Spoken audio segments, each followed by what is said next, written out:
बिस्मिल्लाहिर्रहमानिर्रहीम। अस्सलाम वालेकुम नाज़रीन, आप देख रहे हैं प्रोग्राम AM at 10 PM। नाचीज़ खाकसार को कहते हैं आसिफ मलिक रियाज। नाज़रीन, आज अफगानिस्तान के हवाले से बात करना नागुज़ूर हो चुका है बिकॉज बहुत बड़ी डेवलपमेंट अभी जो हमने देखी कुछ घंटे कबल, दो धमाके जो हैं वो होते हैं अफगानिस्तान के अंदर जिनकी जिम्मेदारी अब तक किसी भी ग्रोह ने कबूल नहीं की है। अब ये धमाके जिस सूरत हाल में हुए हैं ये देखना होगा कि इस वक्त जो एक तो पस मंजर पे हम थोड़ा सा जायजा लेंगे, प्लस जो करंट इस वक्त सिचुएशन है अफगानिस्तान में इसको देखना होगा।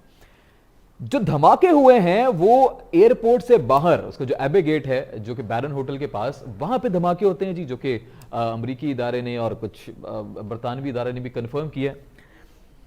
किसी ने जिम्मेदारी कबूल नहीं की है। अब वो जो एरिया है एयरपोर्ट से बाहर का वो तालिबान के कंट्रोल में है, शहर काबुल तालिबान के कंट्रोल में है।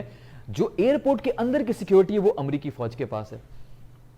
अब जख्मियों की तादाद तकरीबन जो इस वक्त कंफर्म की गई है जबीउल्लाह साहब की तरफ से वो 52 हो चुकी है। 13 अफराद हलाक हो चुके हैं जिसमें बच्चे, औरतें और कहा जा रहा है कि अमरीकी शहरी भी जख्मी हुए हैं। अभी तक किसी के हलाक होने की इत्तला नहीं मिली है अमरीकी की, लेकिन जख्मी हुए और फौजी तो साथ खैर जख्मी हुए 3 से 4। अब ये पूरी सूरत हाल, क्या अफगानिस्तान में कुछ नया गेम खेला जा रहा है, किसकी तरफ से खेला जा रहा है? पहला ख्याल आपके जहन में आया होगा जी अहमद मसूद साहब, जो कि शुमाली जितने भी अफगानिस्तान है पंजशेर में इस वक्त महसूर कह लीजिए, बिकॉज तालिबान कहते हैं जी हमने महसूर कर रखा है, बल्कि 3 डिस्ट्रिक्ट पे कब्जा भी कर लिया। कल की खबर थी। आज जो हमने दिन में एक और खबर सुनी वो ये थी कि हमारी बातचीत चल रही है, कोई मुआहिदा हो गया है जिसमें एक दूसरे पर हमला नहीं किया जाएगा, फिलहाल बातचीत चल रही है। अब एक तरफ जिस तरह खासतौर पे शहाबुद्दीन साहब जो हैं तालिबान लीडर, वो कहते हैं जी हम नुमाइंदगी देंगे, सबको नुमाइंदगी देंगे। दूसरी तरफ जो है खासतौर पे जो लीडर हैं तालिबान के, वो ये कहते हैं जी कि हम तो कंट्रोल संभाल रहे हैं। जबीउल्लाह साहब कुछ और कहते हैं, कोई तालिबानी लीडर कुछ और कहता है, फौजी लीडर कुछ और कहते हैं। बड़ी एक अनसर्टन सी सिचुएशन इस वक्त है अफगानिस्तान में। दूसरी तरफ इनखला की तारीख 31 अगस्त डन कर दी गई है। बरतानिया, जर्मनी, फ्रांस बड़ी कोशिश कर रहे हैं कि कोई जो तारीख है उसमें इजाफा किया जा सके, उसमें तालिबान से बात चल रही है, लेकिन अब तक तालिबान बज़िद हैं कि 31 अगस्त ही वो डेडलाइन है, आपको अफगानिस्तान से निकल जाना है। पाकिस्तान बहुत अहम रोल प्ले कर रहा है इस पूरी सूरत हाल में। खासतौर पे जितने भी अमरीकी इदारे हैं उन्होंने खासतौर पे राब्ता किया है पाकिस्तान से, जिसमें IMF का भी जिक्र किया था मैंने पिछले प्रोग्राम में। बहुत सारे खासतौर पे जितने भी इत्तेहादी ममालिक अमरीका के, उन्होंने भी खासतौर पे पाकिस्तान से ये अपील की है कि 3 से 4 हज़ार अफराद अभी जो हैं वो बाकी हैं, उनको निकालना है, प्लीज उनको निकालिए। वो कराची आएंगे जिस पे बात हो चुकी है, उनको कराची में 1 महीना रखा जाएगा, उसके बाद 1 महीने बाद वो अमरीका के लिए रवाना हो जाएंगे। पूरा एक सिलसिला है। अब इस्लामाबाद में भी कुछ लोग आ रहे हैं जो मुझे पता चला। तो इस पूरी सूरत हाल का जायजा लेने के लिए आज बहुत ही मुअज़्ज़ज़ मेहमानों को मैंने प्रोग्राम में मदऊ किया है। आज की जो गेस्ट पैनल है जी, बिल्कुल मैं उनका तारुफ आपके साथ करवा दूं। मुझे बताइएगा अगर गेस्ट ज्वाइन कर चुके हैं तो, बल्कि मैं उनको साथ साथ प्रोग्राम में शामिल भी करना चाहूंगा। आज हमें अब्दुल्ला गुल साहब ज्वाइन करेंगे। जनरल हमीद गुल साहब के फर्जंद हैं, बहुत गहरी निगाह रखते हैं पाकिस्तानी सियासत के ऊपर, अल जजीरा के साथ भी मुंसलिक रहे हैं, उनको डेफिनेटली हम प्रोग्राम में वेलकम करेंगे। उसके साथ जफ़र हिलाली साहब आज हमें ज्वाइन करेंगे, और बड़ी जफ़र हिलाली साहब की तो क्या ही बात है, जिस खूबसूरती से वो बात को समझाते हैं, पूरी स्ट्रेटेजिकली चीज़ों की बात करते हैं, तो बड़ा इंपॉर्टेंट होगा। अच्छा जी, गुल साहब आ गए। चले, गुल साहब को मैं वेलकम कहूँगा प्रोग्राम में। सर अस्सलाम वालेकुम, welcome on the show. Abdullah गुल साहब सर। जी, आपको मेरी आवाज आ रही है? जी सर, सर बिल्कुल बिल्कुल आपकी आवाज आ रही है सर, बिल्कुल वाज़ेह आवाज आ रही है आपकी सर। बहुत शुक्रिया आपने ज्वाइन किया। मैं सर ममनून हूं कि आपने आज वक्त निकाला, लेकिन अफसरदा भी हूं साथ साथ, बिकॉज जिस मौजू पे हम बात कर रहे हैं वो खुशी का मौजू नहीं है ज्यादा। आज सबसे पहले तो थोड़ा धमाके के हवाले से बात कर ले। जफर हिलाली साहब भी आ गए। जफर हिलाली साहब आपको भी सर अस्सलाम वालेकुम, वेलकम ऑन द शो। पहले मैं अब्दुल्ला गुल साहब की तरफ जाऊंगा, उनसे पहला सवाल होगा मेरा। सर आप, ये जो धमाका हुआ है, अब तक किसी भी ग्रोह ने जिम्मेदारी कबूल नहीं की है अफगानिस्तान के अंदर। एक तो अपनी खाना जंगी का उसको नाम दे लीजिए, अपनी झड़पें कह लें, अपने अफगानिस्तान के अंदर पंजशेर और तालिबान के बीच में एक सख्त इस वक्त जंग जारी है, बड़ी सख्त हालात हैं। किसी का बयान कुछ आता है, उसमें बाद में बात करूंगा कौन सच्चा कौन झूठा है। अंदर एक खाना जंगी की सूरत हाल है, आपस में ग्रुप्स लड़ रहे हैं। इस दौरान धमाका हो जाता है, अमेरिका इनखला में लगा हुआ है, 31 तारीख डेडलाइन है, तालिबान मान नहीं रहा। सर क्या लग रहा है, एक तो धमाके के पीछे कौन हो सकता है, किसके क्या अजाइम हो सकते हैं इसके पीछे, प्लस ये बताइएगा कि आइंदा कुछ दिनों में आपको इस धमाके के बाद की सूरत हाल क्या हो सकती है अफगानिस्तान में? ये बहुत काबिल अफसोस हुआ। 2 धमाके हुए, एक एबी जी। गेट के हुआ हम्म, और एक और दूसरा वहाँ कोई होटल था जी। बैरन होटल से। जी। जहाँ गैर मुल्की जो हम्म, है वो रह रहे थे, वहाँ के करीब हुआ, जी। बैरन होटल के अंदर। जी। अब मसला यह है कि ये चीजें जो हैं वो एक्सपेक्टेड थी। लास्ट नाइट जो है वो वार्निंग इशू कर दी हम्म, गई थी अमेरिका की जानिब से, और खुद अभी प्रेसिडेंट जो हम्म, बाइडन जो है वो अभी बीबीसी के ऊपर बात कर रहे थे कि इसके अंदर आईसिस जो है, या जिसको हम दाइश के नाम से जानते हैं, ठीक है। उसकी तरफ से उन्होंने उसके तमाम वाजे इशारे दे दिए। ठीक और है। रात भी जो वार्निंग हुई थी वो भी हम्म, उसके अंदर उन्होंने आईसिस का ही जिक्र किया था। देखें, इस टाइम पे हम्म, काबुल एयरपोर्ट के पास जो हुआ उसके अंदर तालिबान भी जख्मी हुए, और जी। तालिबान के पास इस टाइम पे मुकम्मल हर चीज का हाँ। कंट्रोल नहीं आया, क्योंकि प्रॉपर हुकूमत फॉर्मेशन नहीं हो सकी। हाँ। इसलिए जो तालिबान को अगर मोरद इल्जाम ठहराना होता तो मेरे ख्याल में सबसे पहले इसमें पहल जो थी वो मगरिब करता, लेकिन हम्म, मगरिब ने तो उनको बिल्कुल एग्जोनरेट कर दिया है इस सारे हम्म, से। हम्म, तो इसलिए मैं ये समझता हूँ कि हम्म, जो मौजूदा सूरत हाल है उसके अंदर हमें गौर करना चाहिए कि हाँ। वो कौन अवामिल हो सकते हैं। एक वो अवामिल है जिसका मैं आपके साथ बिलखसूस जिक्र करना चाहूंगा।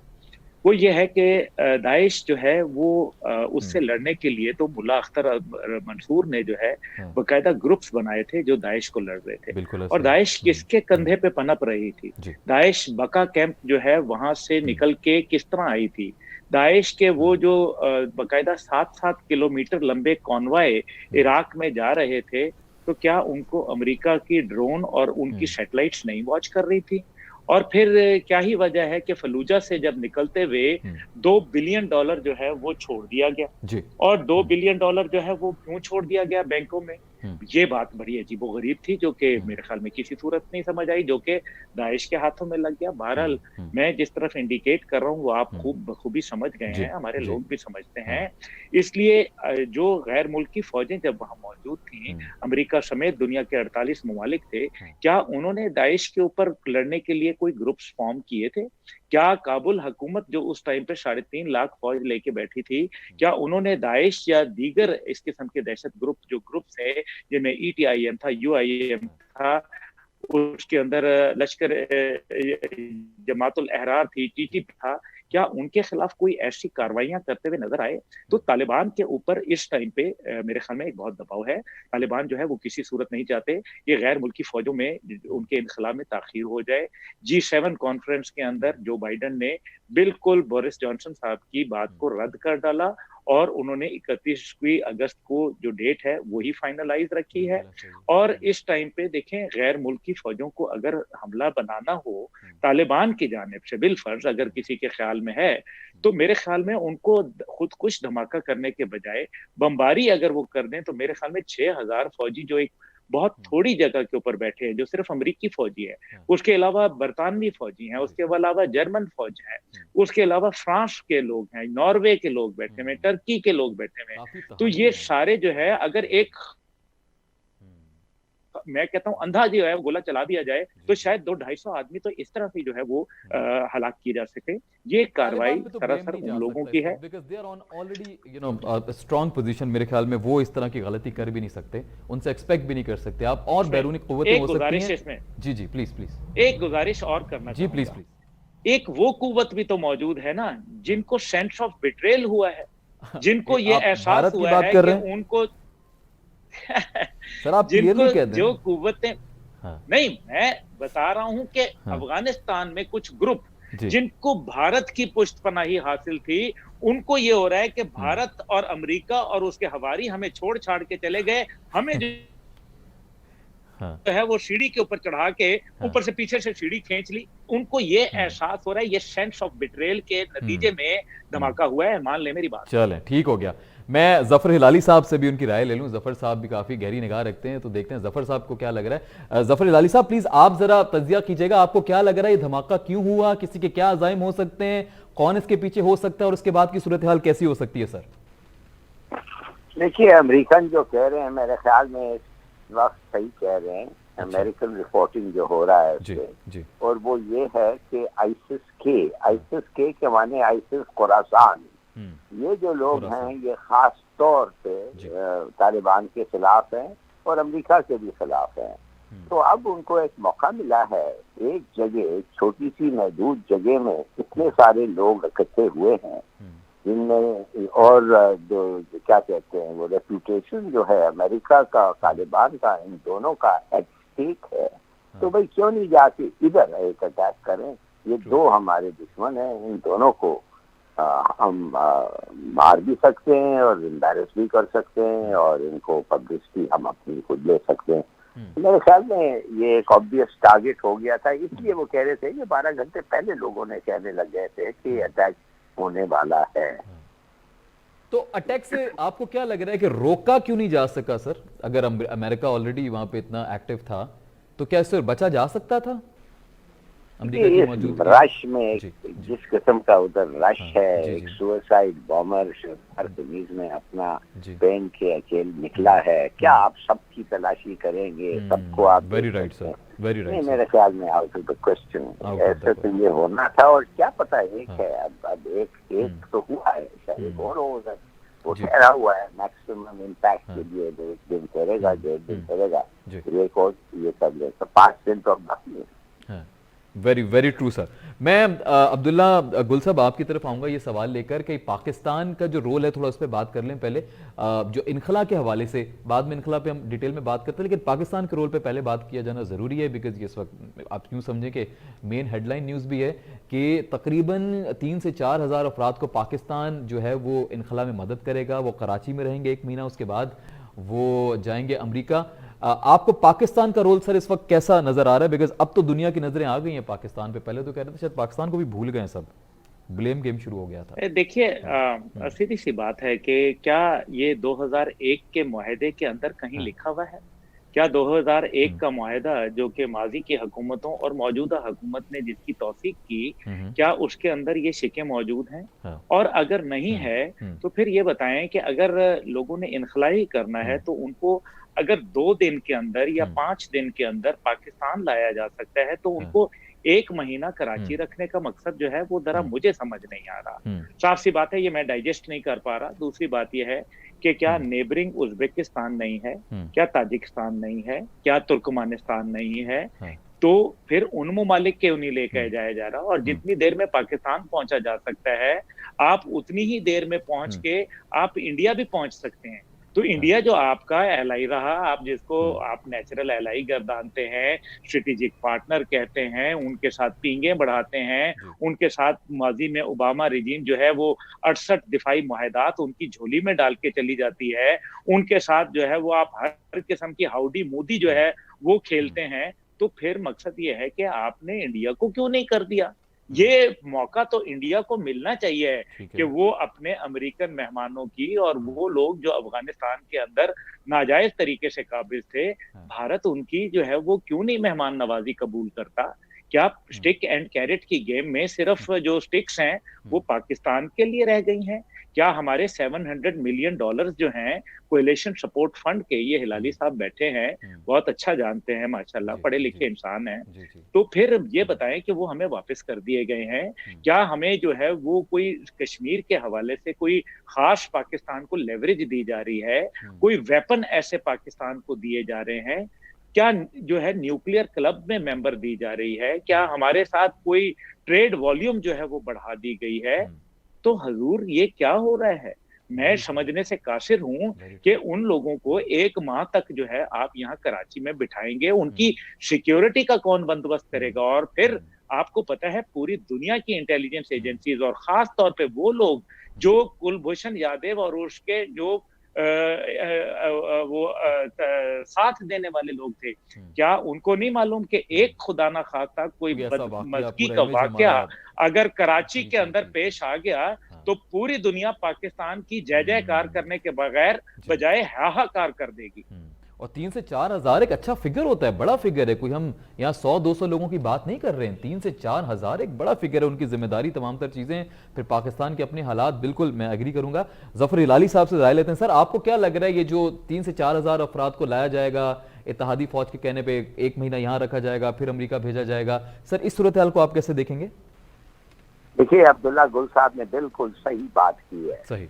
क्या मतलब है इनको इधर लाना? आप इनको हवाई जहाज में बिठा के हाँ। अगर इनको हवाई जहाज में बिठा के आधे घंटे का फ्लाइट ले गए हाँ। तो क्यों नहीं 2 घंटे की फ्लाइट ले जाए? रीजन क्या हो सकता है, क्यों नहीं लेकर जा रहे जफर साहब इनको अमेरिका? बस यही तो, देखिए क्यों नहीं लेके जा रहे हैं। पहले तो पुतिन ने तो सीधी बात कह दी, कहती सवाल ही नहीं पैदा होता कि ये सेंट्रल एशियन रिपब्लिक्स जाए, इसलिए इनमें टेररिस्ट होंगे। तो सवाल ही नहीं पैदा होता कि हम इनको अलाउ करें। और साथ साथ उसने एक और बात कहा जो बिल्कुल सही, उसने कहा it is humiliating to know कि तुम अमेरिका डिसाइड कर रहे हो कि ये अमेरिका के अंदर आ सकते हैं कि नहीं। तो और तुम उनको मीनवाइल भेज रहे हो उन मुल्कों में जो इनका कोई ताल्लुक ही नहीं है। तो पाकिस्तान का ताल्लुक तो जबरदस्ती बनाया जाता रहा है और मेरे ख्याल में हमेशा बनाया जाता रहेगा। एक पड़ोसी होने के नाते हमेशा सफर करते रहेंगे। ये तो हमारा कसूर है, आई एम सॉरी टू से, ये ना समझे आपके।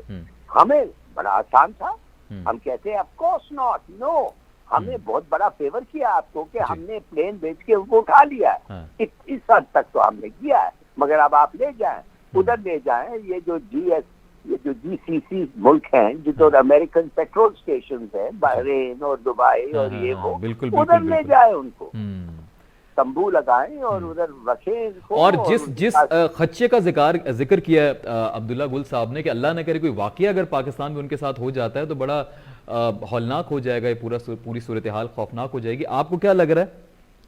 देखिए अफसोस इंडिया की तरफ भी जिक्र किया, मैं समझता हूँ कि हमने वॉलंटियर किया होगा जी। मैं तो समझता हूँ हमने इनकी गुड बुक्स में आने के लिए, देखिए हमारा जो एक बैड मैरिज है अमेरिका के साथ, मैं कब से कहता रहता हूँ कि एक जब तबाह हो गई है शादी, there is no marriage, it's better to divorce. ये सुनते नहीं है।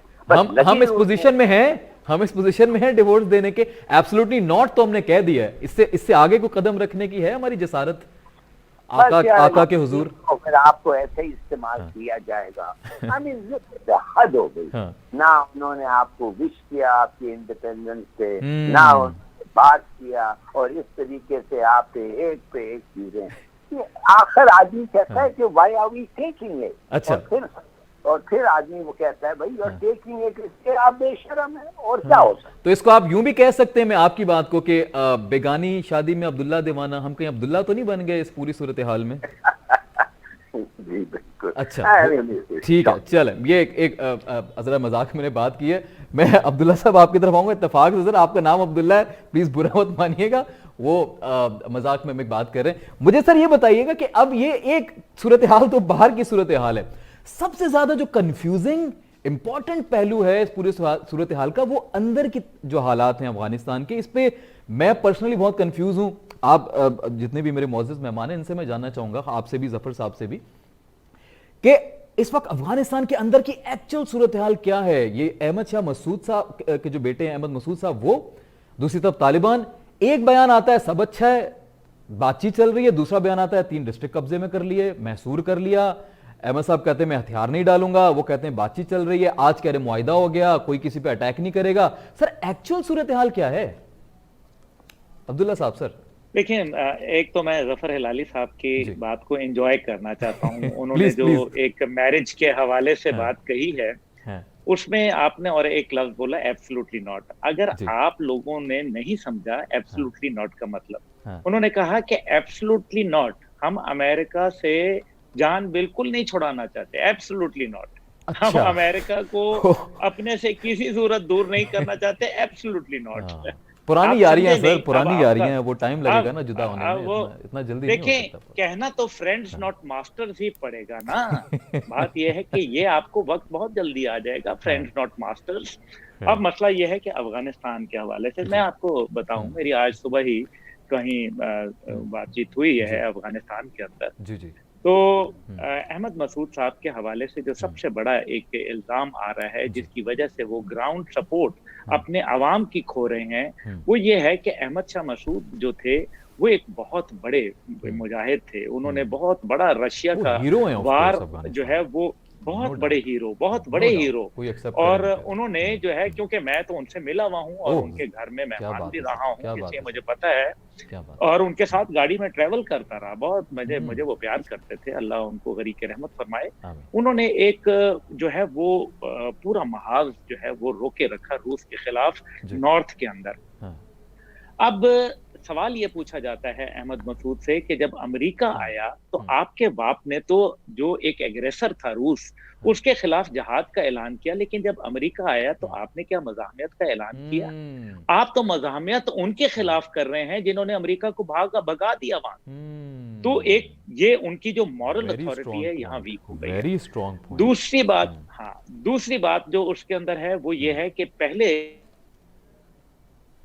वादी पंजशीर के जो आगे तक उनकी हुकूमत ताजिकिस्तान तक चलती थी, जो हम्म, इलाका है, हुकूमत तो नहीं, जो हम्म, उनका कब्जे के अंदर जी इलाका जी था, जी, लेकिन अब हाँ, वादी के आसपास जो चारों तरफ का जो है वो तालिबान ने कब्जा कर चुके हैं। मुहासरा कर और चुके हैं, उनके जो ठीक है। मौलवी बशीर हैं जी। उन्होंने, जी हाँ, और हम्म, मौलवी बशीर जो हैं तो यानी कि जो ग्राउंड का रास्ता था जी ताजिकिस्तान से जी, वो काट दिया गया। अच्छा, सलांग हाँ टनल जो है वो हाँ, अगर बंद हो गई है, जी, उससे जो गजाई किल्लत हम्म, है और जो फ्यूल की किल्लत है वो हाँ, पैदा हो गई है। जाहिर है जब अवाम हम्म, महसूर होंगे तो वो अवाम अपने ही लोगों के ऊपर कहेंगे कि तुमने हम्म, हमें इस हाल में ले आए, वरना हम तो हम्म, सही, की आजाद, जिस तरह से हम्म, पूरा अफगानिस्तान के अंदर आम माफी दे दी गई, हम्म, हम भी उसको एंजॉय करते हैं। अब तीसरी इसके अंदर जो अहम बात है वो जी, ये है कि अहमद मसूद जो है वो एक वॉरियर नहीं है। हम्म, उन्होंने किंग्स कॉलेज इंग्लैंड से हम्म, वॉर स्टडीज के अंदर डिग्री जरूर हासिल की, लेकिन ग्राउंड के ऊपर उन्होंने एक्सपीरियंस कभी नहीं नहीं है। लड़े। तो ये, हम्म, जी हाँ, तो उनको जो ताजिकिस्तान से एक सपोर्ट थी वो हाँ, फिलहाल उस तरह से नहीं है जिस तरह से माजी में होती लेकिन फिर रही। भी वो बज़िद और हैं, इस, आपको लग रहा है वो गलत है नहीं, या बज़िद मेरा होना ख्याल उनके है लिए कि ठीक है? आज, मेरा ख्याल है आज हम्म, कल में हम्म, ये मामला जो है वो किसी करवट बैठ जाएगा। अच्छा, और चलो ये एक क्योंकि आप बड़ी खबर दे रहे हैं। उन्होंने हम्म, उन्होंने रवाबित रखे में है, ठीक है, तालिबान दो तरफा काम कर हाँ रहे हैं। ठीक हो गया। एक तरफ उन्होंने मैसूर किया, हम्म, एक तरफ उन्होंने जो अपने ट्रुप्स भेज वो दिए, और बातचीत चल तीसरी रही है, तरफ ठीक है। उन्होंने जो बातचीत का तरीका हम्म, जो उन्होंने जैसे दोहा में जी किया, ठीक है, अमेरिका से जंग भी करते रहे और ठीक हो गया। बातचीत भी करते रहे। ठीक है मेरा सर, ख्याल मुझे है एक छोटा इंशाल्लाह सा ठीक हो ब्रेक लेना है, जाएगा। मैं वापस आता हूं। जफर साहब की तरफ भी मेरा सवाल होगा, लेकिन 1 मिनट का ब्रेक है, वापस आते हैं, यहीं से गुफ्तगू का आगाज करते हैं। नाज़रीन कहीं मत जाइएगा, मुअज़्ज़िज़ मेहमान भी हमारे साथ हैं, आप भी हमारे साथ रहिएगा, देखते रहिए स्टार न्यूज़ पाकिस्तान।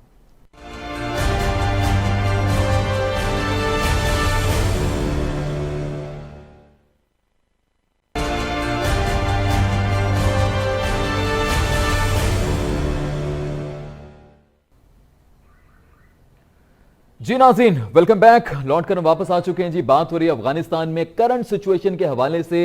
बहुत ही मुअज़्ज़िज़ दो शख्सियात आज मदू हैं प्रोग्राम में, उनसे बात हो रही है और मैं भी बहुत कुछ जान रहा हूँ, आप भी यकीनी तौर पे जान रहे होंगे। मैं बगैर कुछ वक्त ज़ाया किए बिल्कुल बढ़ूंगा। जनाब अब्दुल्ला गुल साहब हमारे साथ मौजूद हैं, फर्जंद हैं जनरल हमीद गुल साहब के, और ज़फ़र हिलाली साहब हैं, बहुत ही सीनियर तज्ज़ियाकार। हमेशा हम बड़े मशहूर होते हैं ज़फ़र हिलाली साहब के कि हमें वक्त देते हैं। मैं ज़फ़र हिलाली साहब सर आपकी तरफ आऊँगा, अगर प्लीज़ ज़फ़र साहब मुझे सुन रहे हैं। ज़फ़र साहब, जी ज़फ़र साहब कर, ज़फ़र साहब, सर सर सर बहुत शुक्रिया। ज़फ़र साहब, मुझे मेरा आपसे फ़िलहाल पहले वही सवाल होगा जो पहले मैंने अब्दुल्ला गुल साहब से किया था कि ये जो अंदरूनी मामलात हैं, आपको क्या लग रहा है कि ये कब तक चलेंगे, करंट सिचुएशन क्या है? और अब्दुल्ला गुल साहब तो कह रहे हैं कि जी ये बहुत जल्द 1-2 दिन में कोई फैसला होने वाला है, किसी एक करवट हो जाएगा फैसला। आपको क्या लग रहा है सर, अंदरूनी मामलात की बात कर रहे हैं हम? देखिए, मैं समझता हूँ जी, कि ये मसूद साहब जो हैं ये वाहिद आदमी रह गए हैं जिन्होंने तालिबान का, और मैं कहूँगा लार्ज हार्टेड और ओपन हार्टेड ऑफर जो है उन्होंने जो सबको दिया है वो क्यों नहीं एक्सेप्ट कर रहे हैं। पहले तो खबर थी कि उन्होंने एक्सेप्ट किया, अब पता नहीं कर रहे हैं कि नहीं कर रहे हैं।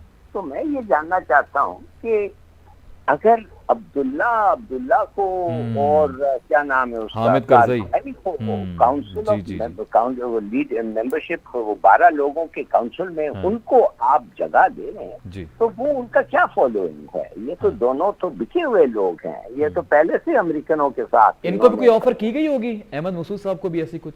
सुना बड़ी है ऑफर? को कुछ कहा गया। अहमद नहीं, Ahmad Masood is a leader, माने उसका बाप की लेगेसी है, जी, उसके जी, बाप जी, के जी। फॉलोअर्स अब उसके फॉलोअर्स हो गए हैं, बिल्कुल ऐसा ही। ताजिक्स हैं, हाँ। बड़ा है, दे आर फाइटिंग फोर्स है, हम्म। उसको तो बड़ा अहम सी जगह मिलना चाहिए। मिलना तो मेरे चाहिए। ख्याल में उसको ये मौका को सीज करके in the interest of peace और स्टेबिलिटी अफगानिस्तान पे एक्सेप्ट करना चाहिए ठीक तालिबान है। का ऑफर और कंट्रीब्यूट करना चाहिए टू डेवलपिंग अफगानिस्तान। तो कुछ ऐसा ही फैसला हो सकता है 1-2 दिनों में? आपको लग रहा है कि यही शायद फैसला हो जाए कि आपको एक बहुत अहम ओहदा दे रहे हैं हम हुकूमत में?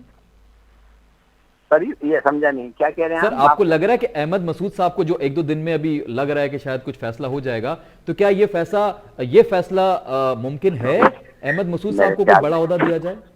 मेरे ख्याल में उनको अगर पॉसिबल? दूसरे लोगों को ऑफर किया गया है तो हाँ। इनको तो जरूर करना चाहिए भाई, ये तो बड़ा अहम सा आदमी है, ये ठीक है। ताजिक बॉर्डर पे जी। इसके टेरिटरी है। जी। और जैसे आपको पता है इन लोगों का फाइटिंग रिकॉर्ड भी बड़ा अच्छा है, तो हाँ। अगर ये लड़ने लगे तालिबान के साथ और एक दूसरे मुल्क का बॉर्डर भी है, वो उसका भी नाम ताजिकिस्तान है, हाँ। तो मेरे अपना ख्याल में ये तो तालिबान वेलकम करेंगे और बड़ा सॉलिड कंट्रीब्यूशन होगा स्टेबिलिटी और पीस के लिए इस खित्ते में। तो मेरे ख्याल में जरूर करना चाहिए। ठीक है, अब करना चाहिए और और कोई अगर होगा। रुकावटें हैं मुझे नहीं हाँ। पता, मगर मैं तो समझता हूँ on the face of it he should agree. Abdullah साहब से पूछ लेते हैं। सर आपको कुछ मालूम है इस हवाले से? कुछ नॉलेज शेयर कीजिएगा कि कोई बड़ी ऑफर की जा सकती है अहमद मसूद साहब को? कुछ चल रही है ऐसी कोई बात, अगर आपकी नॉलेज में है? जी बिल्कुल, ऐसी बिल्कुल ऑफर है ऐसी उनको। ऑफर है? अहमद मसूद चलो। अच्छे लड़के हैं, मैं हाँ। बचपन में उनसे मिला हूँ, मेरा ठीक है। जाहिर है, हाँ। लेकिन वो मेरे से छोटे हैं। हाँ। और दूसरी बात यह है कि मैं आपको ये बताना चाहता हूँ कि जो हामिद करजई साहब और अब्दुल्ला साहब के हवाले से तकरीबन 2 से 3 मिनिस्ट्रियों की जो है वो बात की गई है, जो ओके। यकीनन शायद जी। हामिद करजई साहब खुद तो नहीं आएंगे उसके अंदर, ठीक है। क्योंकि जाहिर है वो सदारत के ओहदे पर फायद रहे, लेकिन वो शायद किसी अपने नीचे आदमी को नामजद कर सकते हैं। इसी तरीके से अहमद मसूद जो है वो एक बड़ा नाम है, एक बड़ी जबरदस्त लेगेसी है। और लेकिन अगर देखे ना, अमरुल्लाह सालेह जो है वो मेरी इतलात के मुताबिक वहां से भाग गए हैं। अच्छा। और वो ताजिकिस्तान के बॉर्डर के करीब देखे गए थे। जो नजीब, जो कि उनके अब नए इंटेलिजेंस के सरबराह हैं कंधार से, वो बहुत समझदार लड़का है, पढ़ा लिखा है। पाकिस्तान में मेरी एक दफा मुलाकात भी हुई थी उनसे।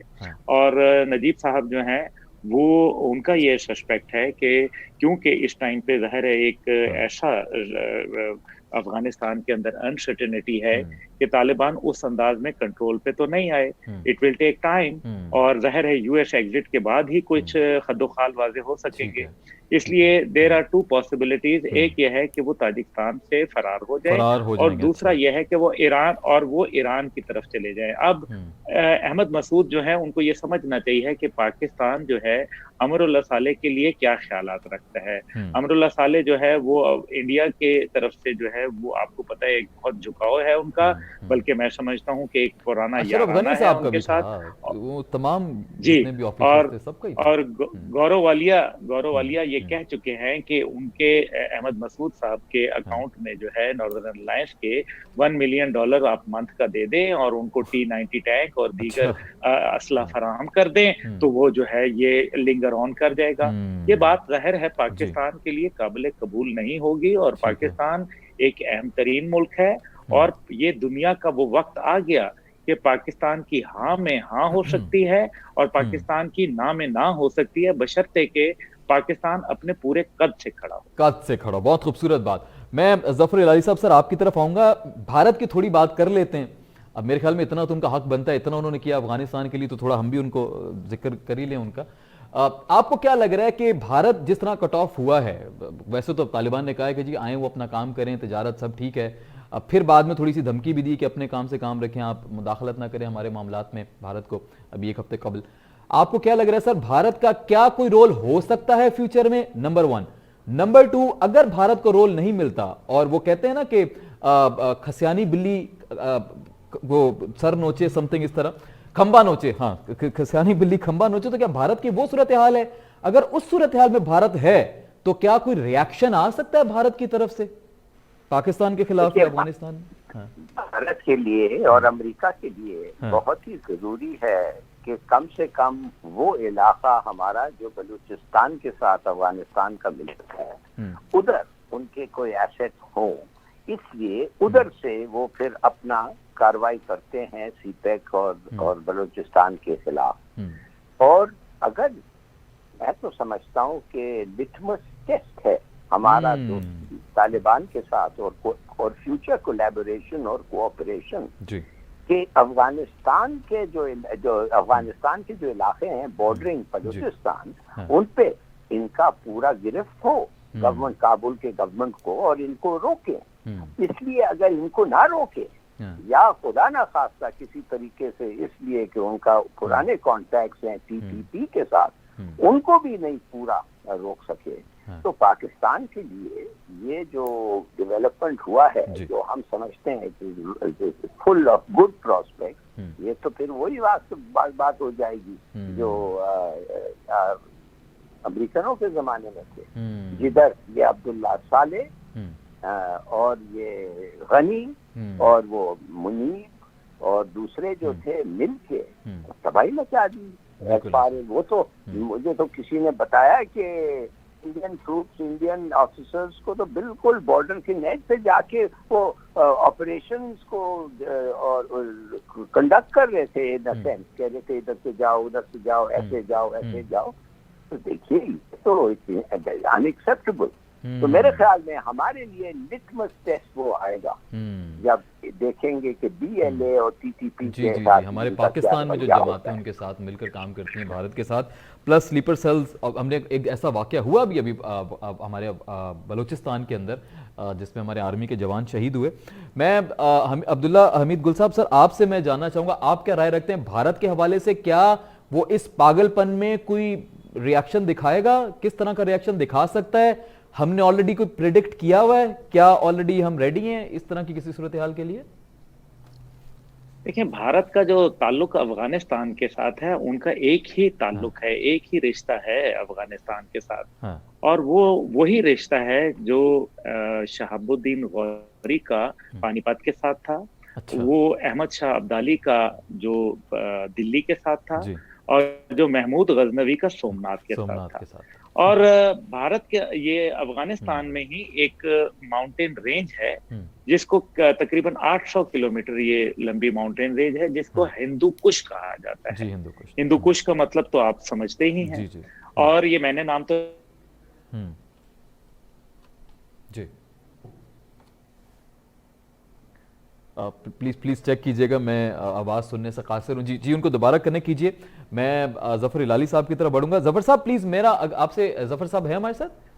जी सर, मेरा आपसे सवाल होगा जब तक अब्दुल्ला गुल साहब हमें दोबारा ज्वाइन कर रहे हैं। मुझे सर ये बताइएगा कि पाकिस्तान में खास तौर पे ये जो ऑलरेडी रिफ्यूज बसे हुए हैं, ऑलरेडी जो हमारे पास बहुत सारे अफगानी पाकिस्तान में हैं, जिनकी तादाद कोई 3 मिलियन बताता है, कोई 4 मिलियन, कुछ एस्टिमेट्स में 6 मिलियन भी बताई जाती है तादाद। आपको क्या लग रहा है कि उन अफगानियों के साथ हमें क्या करना चाहिए सर इस वक्त? देखिए, अब हमने उनको सेट किया है और हमने उनको बड़ा जेनरसली ट्रीट किया है और हमने उनको पूरा पाकिस्तान उनके लिए खोल के रखा है। जो काम करना चाहते हैं, स्कूल जाना चाहते हैं, जो करना चाहते हैं आप लोग करें, ठीक है। और हमने उनको भाइयों के तरह रिसीव किया है। अब मेरे ख्याल में इसलिए कि कुछ और सिचुएशन उधर है, उनके साथ मेरे ख्याल में हमारा रवैया बदलना इतना मुनासिब नहीं है। हमारा फर्ज ये जरूर है कि यूएन को याद दिलाते रहें कि भाई ये रेफ्यूजीज को हमने टेम्पररी बेसिस पे दिया था, 20 साल हो गए हैं, ये कब तक आप हमारे वहां रख रहे हैं और हमारा कितना खर्चा और ये और वो, तो इस पे कब जाएगा। और तालिबान को भी हम अप्रोच करना चाहिए, ठीक है। ये बात है कि नहीं है, मगर अब क्या होने वाला है, $10 बिलियन अफगानिस्तान का अमेरिकनों ने जब्त कर लिया है। उन्होंने कहा ये पैसे हम नहीं रिलीज करेंगे। IMF ने कहा है कि हम आपको और कोई इमदाद जो $875 मिलियन देना था वो भी नहीं देंगे। वर्ल्ड बैंक ने परसों अनाउंस किया कि हम भी एड नहीं देंगे। वजूहात क्या हैं ये भी बताइएगा साथ साथ। जी, वजूहात कोई नहीं, वो कहते हैं कि हम नहीं देंगे। अमेरिका ने जब्त कर दिया है, कोई बहाना नहीं दिया है। वो तो एक दिन बाद आफ्टर एंटरिंग काबुल उन्होंने कर लिया। भाई किस बेसिस पे किया है, इन्होंने क्या गलती की? और IMF जो है, देखिए ये international monetary fund is affiliated to the UN पूरी दुनिया का बिल्कुल है, बिल्कुल सिर्फ अमेरिकन का नहीं है। ठीक है, अमेरिकन ज्यादा पैसे देते हैं, मगर इसका मतलब ये तो नहीं है कि बस उनका ही है। तो उसने भी इनकार कर दिया कि हम नहीं देंगे। किस बेसिस पे मुझे नहीं पता। इसी बेसिस पे कि शायद ये ह्यूमन राइट्स को वायलेट करे। भाई ठहरो तो सही, देखो तो सही करते हैं कि नहीं। उन्होंने कहा है कि हम नहीं करेंगे औरतों का हक और ये लड़कियों का ये वो। तो मैं समझता हूँ कि ये तो स्टारवेशन हो सकता है भाई। अगर इतने पैसे उनके जब्त और कोई एड नहीं आ रहा है और यूएन भी अपना हाथ खींच लिया है, जी, तो सूरत हाल बिगड़ सकती है। आप मुझे बताएं, अगर ये हमारे पास आए और हमारे फेंस पे आए और फेंस को मारने लगे और कहें खाना, क्या हम उनको मरने देंगे? बिल्कुल, very alarming situation sir. Very true, very true. मेरे ख्याल में ये सब मद्देनजर रख के हमें ठीक है बात करना, प्लान ठीक है, ठीक हो गया सर। अब्दुल्ला गुल साहब भी वापस आ गए इसी दौरान। जी अब्दुल्ला गुल साहब जी, मैं गुजारिश ये कर रहा था, कंप्लीट कर लें, फिर मेरा एक और सवाल है उस पर। हाँ, मेरा कोई इंटरनेट कनेक्शन आ गया था, माजरत चाहता हूं। बाकी जो मैं अपना पॉइंट ऑफ व्यू दे दूं उसके अंदर। देखें, सबसे पहले जो उन्होंने एक ही सिफारत खाने को हमला किया और वो भारत के सिफारत खाने को किया और भारत को वहां भागने पर मजबूर किया, क्योंकि भारत की जो इन्वेस्टमेंट थी वो तकरीबन 4.2 ट्रिलियन डॉलर उन्होंने बिलियन डॉलर जो है वो वहां की थी। और इतनी ही इन्वेस्टमेंट जो है वो अनऑफिशियल भी की गई थी, और जिसका जिक्र भी अभी आपने किया और हिलाली साहब ने भी फरमाया, वो यही कि वहां बैठ के ये क्या कर रहे थे। वहां भारतीय जो 5 कौंसल खाने थे वो कोई क्रिकेट का गेम तो खेल नहीं रहे थे। अभी आपको याद है स्पेन बोल्दक पे जब तालिबान ने कब्जा किया तो 3 अरब पाकिस्तानी रुपए वहां कर्नल साहब की जो वो अलमारी से बरामद हो गए, और उसके अंदर खतूत थे कि किस किस को पाकिस्तान में दहशतगर्दी के लिए ये पैसे देने हैं, और बिलखसूस बलोचिस्तान के लिए। जी हाँ, ये अफगानिस्तान के जाने के बाद बलूचिस्तान की हालत बेहतर हो जाएगी। स्लैग हैरिसन की एक बहुत खूबसूरत किताब मौजूद है। स्लैग हैरिसन की बहुत खूबसूरत किताब मौजूद है, Balochistan in the shadow of Afghanistan. और जब अफगानिस्तान के अंदर टर्मोइल हुआ, बलूचिस्तान के अंदर एक खतरनाक सूरत है, उसकी रिएक्शन आता है हमेशा, ठीक हो गया पाकिस्तान का। अब ये बॉर्डर जो है मगरबी सिक्योर हो जाएगा और उसके नतीजे में भारत के मशरकी बॉर्डर के ऊपर दबाव बढ़ जाएगा। ठीक है सर, आपकी गैर मौजूदगी में मैं जफर हिलाली साहब से बात कर रहा था रेफ्यूजीज के हवाले से, उन्होंने अपना पॉइंट ऑफ व्यू दिया। आपको क्या लग रहा है जो ऑलरेडी पाकिस्तान में मिलियंस में यहाँ पे रेफ्यूजीज हैं अफगान के, जिनको 20 साल हो चुका है, अब पाकिस्तान को क्या करना चाहिए? क्या अभी भी हम उनको रखें अपने पास या हमें बात करनी चाहिए? उनका फ्यूचर क्या है सर? देखें, आप रेफ्यूजीज के हवाले से आपने एक अंसारे मदीना का किरदार अदा किया, जो कि यकीनन मेरे ख्याल में पूरी दुनिया में ये पाकिस्तान को एजाज हासिल है। ना उनके आने से हमारी रोटी कम हुई, ना उनके आने से जो है वो पाकिस्तान की टेरिटरी जो है वो सुकड़ गई। मैं ये हरगिज नहीं चाहूंगा कि वो पाकिस्तान में ही रहें। मैं चाहूंगा कि वो अपने मुल्क बाइज्जत वापस चले जाएं। लेकिन मसला ये है कि जिस किस्म के हालात पैदा किए जा रहे हैं, पाकिस्तान को सबसे ज्यादा इस पे शोर मचाना चाहिए। पाकिस्तान को अपनी डिप्लोमेटिक एफर्ट्स जो है वो तेज करनी चाहिए, ना कि 4000 लोगों को बुला के आप कराची में पनाह दे डालें। आपको इस टाइम पे बात करनी चाहिए कि आप कैसे कह सकते हैं कि यूएन उनके फ्रीज कर दें अकाउंट्स, क्योंकि इस टाइम पे मसला ये है कि अमेरिका ने उनको सबसे पहले तस्लीम किया। जब दोहा में मुज़ाकरात हुए तो क्या पाकिस्तान ने उनके साथ मुज़ाकरात किए थे? क्या काबुल ने उनके साथ मुज़ाकरात किए थे? रूस या चीन ने किए थे? भाई ये अमेरिका ने किए थे। अमेरिका ने उनको एक्सेप्ट किया। हिलाली साहब जानते हैं कि अमेरिका के कानून के मुताबिक आप टेररिस्ट के साथ बातचीत नहीं कर सकते। अच्छा। तो फिर आपने तालिबान को टेररिस्ट के लेबल तो खत्म कर दिया, तभी आपने बात की ना। तो फरीक समझ के बात की ना, जी फरीक समझ के। अगर आपने टेररिज्म का लेबल रिमूव कर दिया तो फिर तो आप बड़ी मुनाफिक हैं, क्योंकि आप कल तक जो है वो टेररिज्म का लेबल रिमूव करके आज आप देखें कि काबुल के अंदर वो एक छोटे से एयरपोर्ट में इतने लोग बैठे हुए हैं, क्या वहां कोई अंदर किसी तालिब ने रॉकेट फायर किया? नहीं किया। इसका मतलब यह है कि अब अगर आप जंग के मैदान में शिकस्त खा गए हैं, आपके जर्नैलों की बेइज्जती हो चुकी है, आपके जनरल मैक्रिस्टल की, मलिन की, आपके जो है वो ये क्या नाम है इसका, जो भगोड़ा हो गया रात की तारीकी के अंदर, ये जनरल जो है कंधार से इनकी बेइज्जती हुई है। जी, कंधार से रातों रात जो गायब हुए, पूरा देखिए बागराम से जो निकल गए। देखिए मसला ये है जी। कि इन लोगों ने जंग के मैदान में शिकस्त खाई है। अब इसका जो खमियाजा है वो अफगान कौम के ऊपर ना डाला जाए। क्या मुल्ला उमर के दौर के अंदर जफर इलाली साहब एक और बड़ी खूबसूरत बात कर रहे थे कि बहुत सारी एड जो अमेरिका ने देनी थी, IMF ने देनी थी, वो भी रोक ली गई है बेचारों की। तो कल को वो पाकिस्तान के बॉर्डर पे और लोग आके बैठे होंगे, जी हमें खाना भी खिलाओ, जी, हम तो भूख से मर रहे हैं। मैं गुजारिश कर रहा हूँ जी कि जब जो बाइडेन कहते हैं कि 10 साल पहले जब तकरीबन ओसामा बिन लादेन का वाकया खत्म हो गया था, तो उसके बाद उन्होंने कहा कि the war was over after OBL। ठीक है। अब अगर वॉर उनके बाद खत्म हो गई थी तो क्या लेजिटिमेट राइट था अमेरिका के पास वहां रहने का? और अगर इस दौरान में जो शहादतें हुई, जो जानी और माली नुकसान नेबरिंग कंट्रीज समेत पाकिस्तान का हुआ, उसकी कॉम्पनसेशन कौन देगा? ये एक सीधी सी बात है। ये जंगी जराइम का मुकदमा इन पे कायम होना चाहिए। तमाम जो माजी के सदूर रहे, जिन्होंने या तो पहले तालिबान को दहशतगर्द गलत कहा और या बाद में उनको एक्सेप्ट करके गलत काम किया, ठीक है, दोनों में से एक दफा गलत थे, वो किस वक्त गलत थे? अब मसला यह है कि इतना बड़ा रेफ्यूजी क्राइसिस और इतना बड़ा खुराक की किल्लत पैदा करके आप पाकिस्तान और नेबरिंग कंट्रीज का उनका बिल्कुल। सर मेरा एक लास्ट सवाल है, 2 मिनट मेरे पास में, प्रोग्राम मुझे वाइंड अप करना है। पहले जफर इलाली साहब, सर आपसे 1 मिनट का प्लीज पे आंसर दीजिएगा मैक्सिमम। चाइना का सर रोल क्या हो सकता है इस पूरी सूरत हाल में सर, प्लीज स्ट्रेटेजिकली? मेरे ख्याल में चाइना तैयार है अफगानिस्तान को मदद करने के लिए। ठीक है, चाइना तैयार है। और तालिबान से उनकी मुलाकात भी हुई है, उनकी अंडरस्टैंडिंग भी रही है, और तालिबान एक्सपेक्ट करते हैं कि चाइना उनकी मदद करेगा, और हम भी चाइना को जितना हमारे में है कहेंगे कि मदद करो। तो मेरे ख्याल में अमेरिका का जो असिस्टेंस या सैंक्शन जो लगेंगे अमेरिका से, मेरे ख्याल में काफी हद तक वो ऑफसेट हो जाएंगे चाइना की मदद से, इंशाअल्लाह। चलें, this is a very good news, बिल्कुल आपने सही बताया जी। अब्दुल्ला साहब, सर आपको क्या लग रहा है, चाइना का रोल क्या हो सकता है सर इस पूरी सूरत हाल में? बेल्ट एंड रोड इनिशिएटिव जो है वो यूरोप तक जो जाना है, उसके अंदर अफगानिस्तान पे हैसियत रखता है।